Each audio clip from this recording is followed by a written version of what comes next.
Hi there. Welcome back to another episode of MacGyver's Workshop. And where it's raining again. It's just incredible to me all the amount of rain we've been getting here lately. Anyhow, today we were going to work on my friend's 2002 F-250 Power Stroke, but the injector pressure regulator valve decided to take a crap on it, so I can't get it started until I fix that bit. So I had to order the rebuild kit for it, and it won't be here until Monday afternoon. So we'll move along to the next project, which is the front wheel bearing on my Cadillac CTS, and got to get that fixed because my sweetie drives it to Nashville every day, so got to have it safe and rolling for her. So let's get started. Yeah, normally your wheel bearings, the wheels should spin without making any kind of noise at all. However, this one makes a very speed-sensitive groaning sound coming from the front passenger side. Now, as I spin this wheel here, you'll notice it's very quiet. You don't hear anything. Now, I've taken the liberty of, I've already got the tire off here, but as I spin this hub, have a listen.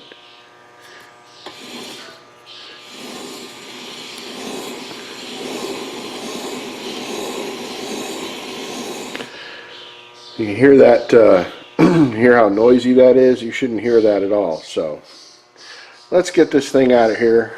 I've got the new one over here.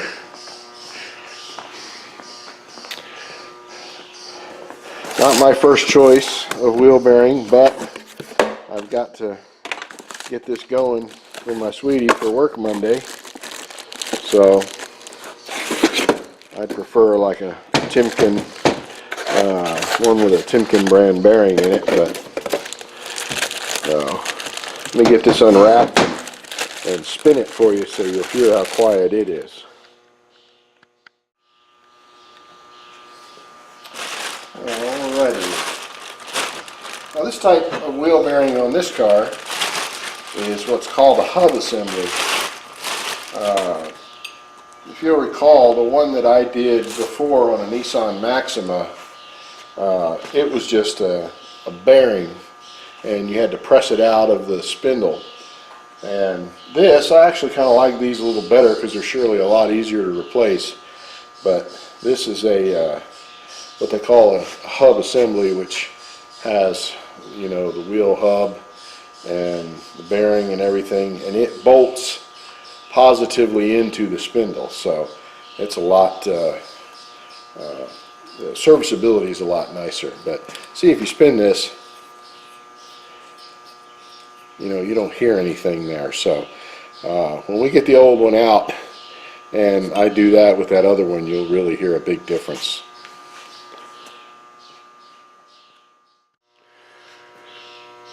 Okay, so for starters, we're going to pull the caliper, brake caliper off here.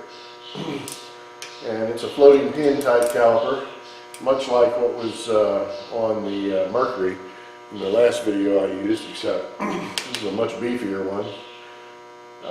It's a dual piston. So we'll use a 14 millimeter. I'll use my little ratcheting box wrench here, and we'll pop these bad boys loose. And principle's the same, just a little bolt that goes in that floater pin, and then the caliper will just pop right off of there.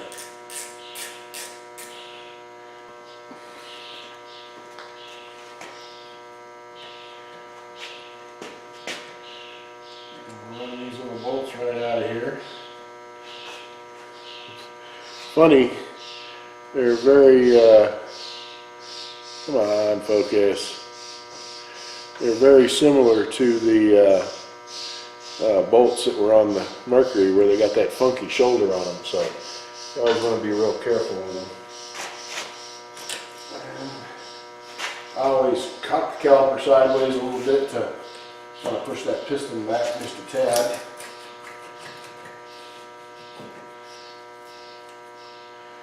And we'll hang this caliper because we don't want to stress the brake lines, the hydraulic brake lines at all.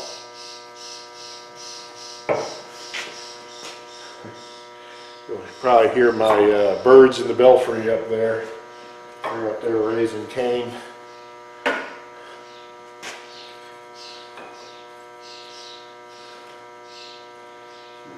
Pull our brake pads out.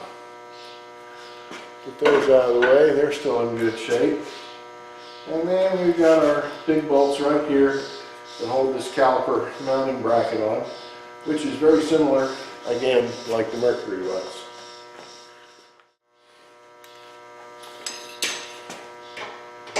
And we'll break these loose.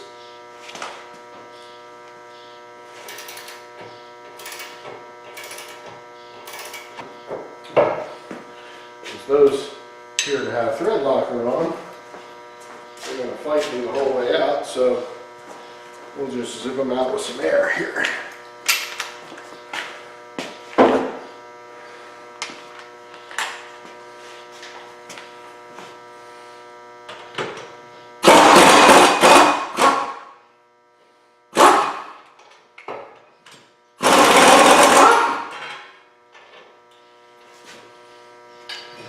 And away we go there. Now, this particular rotor is held on with a T27 Torx bolt. I've already loosened it up already, so I'm just hand threading it out, but you're not going to be that lucky. You'll have to break it loose just like I did. And there she be. And that is a Torx, which takes that kind of socket right there. And I wish this thing would focus a little better, but apparently it's not going to cooperate today. And we'll have to knock that loose, apparently. A couple of wraps with a BFH ought to do it. But you do want to be careful. You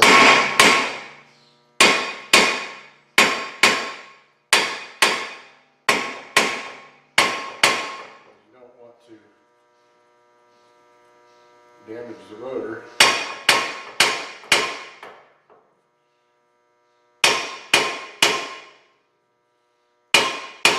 There she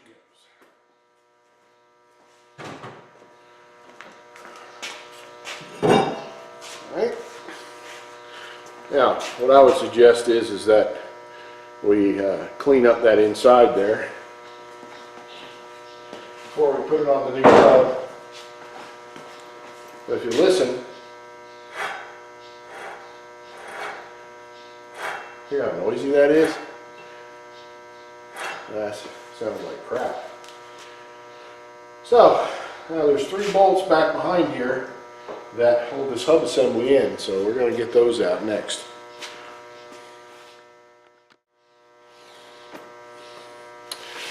Now these bolts that hold the back side of this wheel hub in are 13 millimeters, so we use a 13 millimeter with a breaker bar because they're going to be in there pretty darn tight. I'm going to break them loose. Of course, it's piece of cake with a breaker bar, but if you got you a small ratchet or something, you're going to play heck getting it loose. Let's see if I can go with this here. So out of the way. That's going to be a bit of a challenge there, a little tough to get to. By having a short socket comes in handy because you can get inside there on this stuff.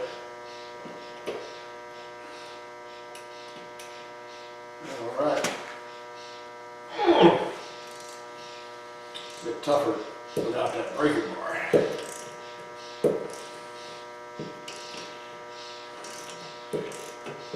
Now, since this car has anti-lock brakes and traction control, we've got a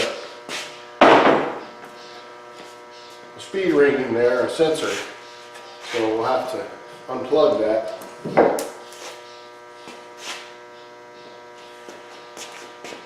I'll bring the camera over here where you can see it better. Okay, so see, this is your spindle right here, and of course there's your hub, and this is the sensor that goes in for the it's a wheel speed sensor basically is what it is, and that's a 10 millimeter bolt, and we'll get that loose, pop that puppy out of there.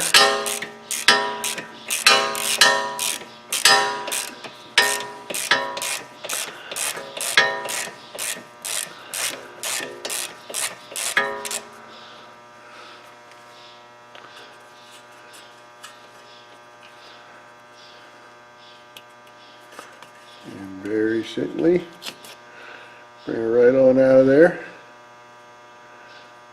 And there you have it.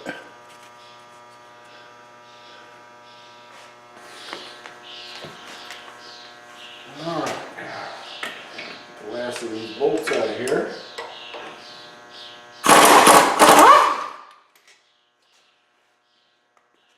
These are the bolts that hold that hub assembly in. There's 3 of them. The head size is 13 millimeter.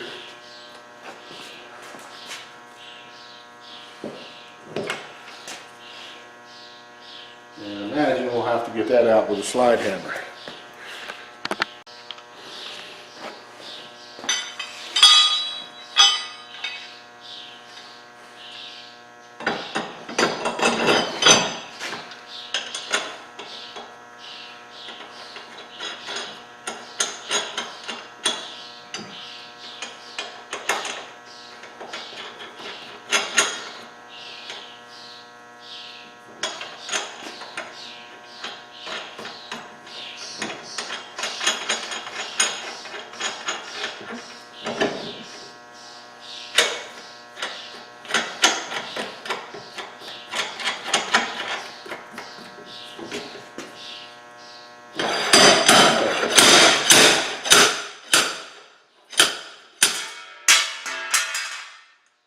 And there she comes.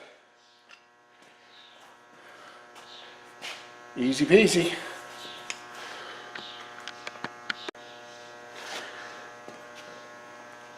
Now, if you listen to this one,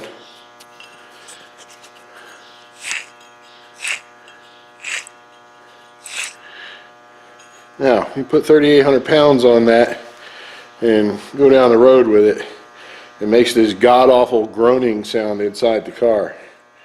So, yeah, this bearing was definitely toast. Let's get the new one back in and get her back together, shall we? Alright, so once you clean off this area here in the mating surface, we want that to be nice and clean for it to mate up. And of course we've got our we'll have our thread locker on these bolts, and we'll go ahead and get the brake backing plate on here. We'll push our bolts through here, like so.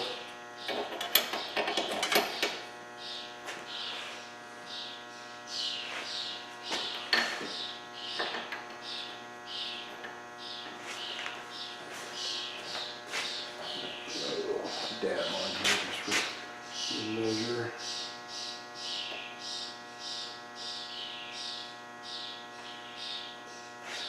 So we don't want those things coming undone. And then you just line the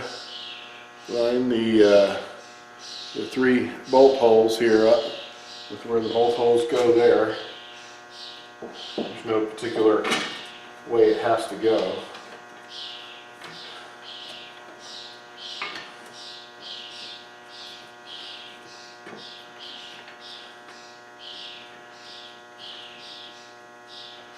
the one thing you want to do is you don't want to just ram it in there with an impact. You want to make sure this is all the way in first. So I'm going to do that, draw it up by hand so that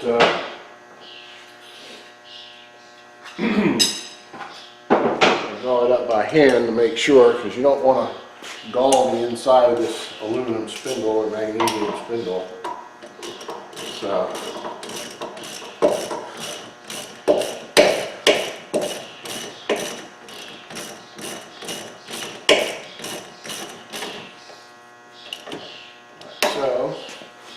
and then we'll run these other two up. Once you have them snugged up, then you can hit them with the impact or the brake. Well, we'll use a breaker bar to do the final torque on them. I wouldn't trust just an impact on something like this. You want to make sure you know how tight you're getting it. And these things don't take much to get back in there, so get these snugged up.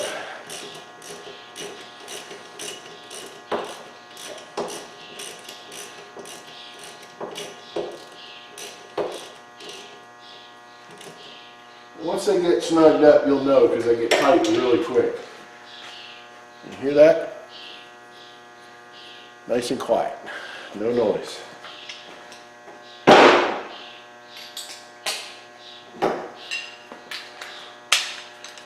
Now we'll draw these in. I have to use an extension on this top bolt because the sway bar link is in the way.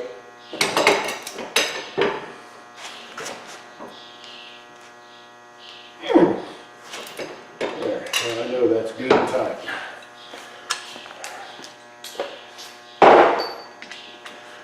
Now the bottom one.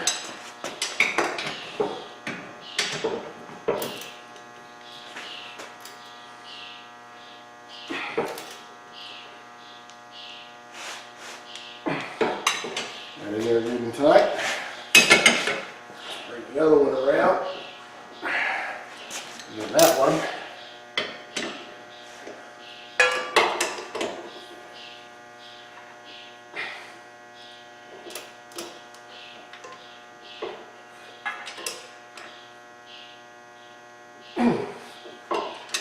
There. And while you're at it over here, go ahead and put your wheel speed sensor back in. Seeing as how you got the spindle turned out to where you can get to it. That's just a 10 millimeter.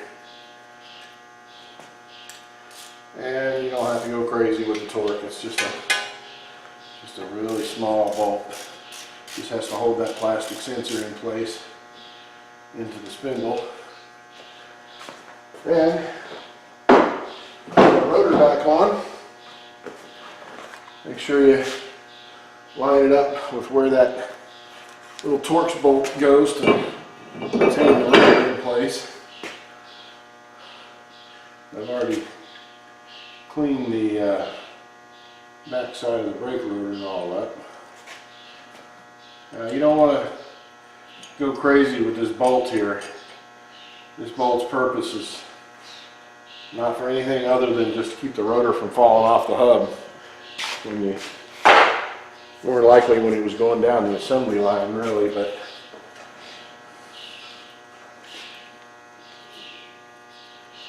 see?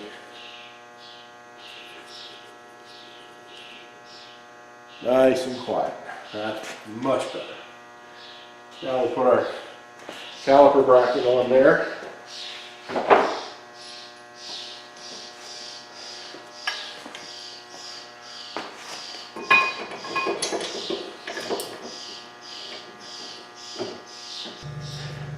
Next, we will put our brake pads back in place here.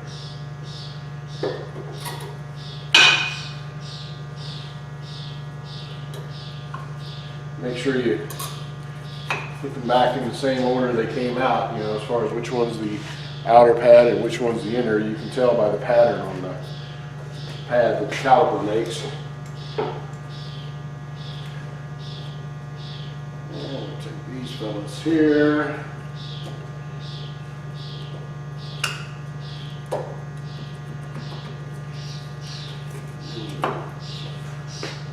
Put our little caliper bolts back in.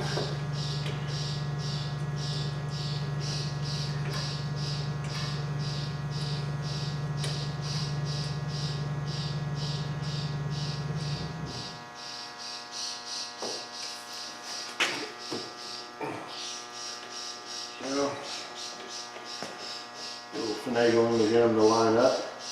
You always want everything to go together smooth. You don't want to have to force anything. You got to force it, it ain't right.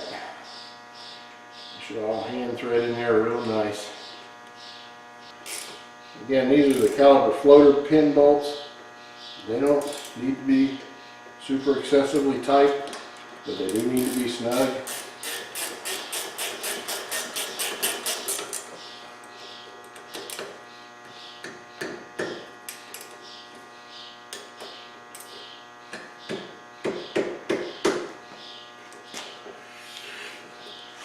Now, bolt our tire back on, then I'm going to change the oil, and we'll go for a test drive. Now stay tuned.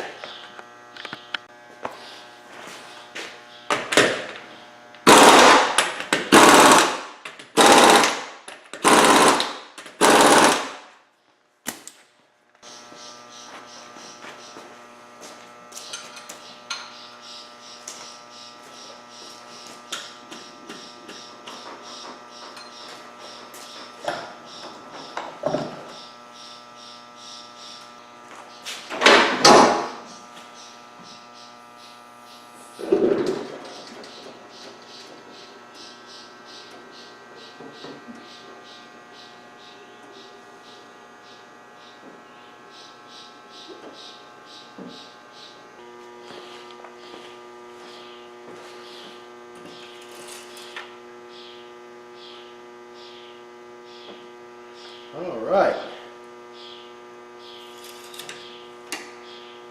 we are ready to rock and roll.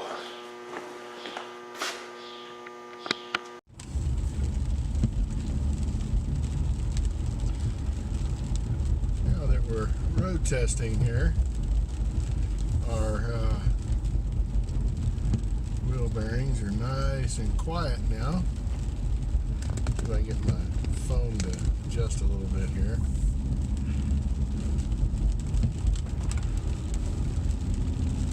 See, before you just heard this obnoxious growl that increased with vehicle speed or road speed. And now it's nice and quiet.